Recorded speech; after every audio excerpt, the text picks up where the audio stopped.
10:30แล้วเส้นทางที่สวยงามที่ทางเขาออกบ้านหัวนะครับลมลื่นนี่ต้นสัก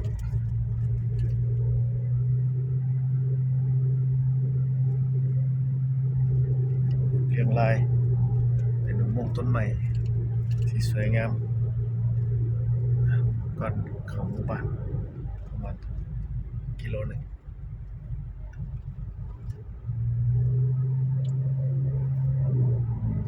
เราเดินขนาดเลยนี่คือเส้นทางกลับบ้านทางเที่ยวลมลื่นข้างหน้าคือบ้านหัวนาคำและภูเขาที่เห็นที่นี่คือภูเขาที่กั้นระหว่างจังหวัดชัยภูมิกับจังหวัดเพชรบูรณ์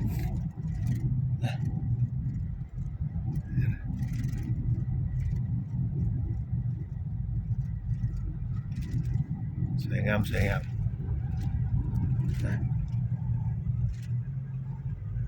ี่แหละภูเขาที่กั้นมีถ้ำเรียกว่าถ้ำผาน้ำทิพย์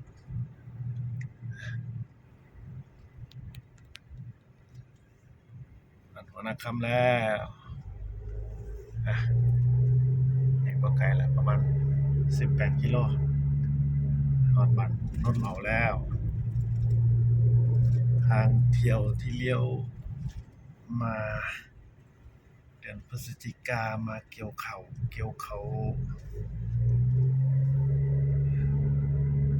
ชุมชนบ้านหัวนาคำเป็นอีกหมู่บ้านหนึ่งที่ถือว่าเป็นชุมชนใหญ่เศรษฐกิจในหมู่บ้านในชุมชนเพิ่นก็ถือว่าดีในระดับที่น่าพอใจเลยนะครับสังเกตเบิ่งจากบ้านสองหอก็จะ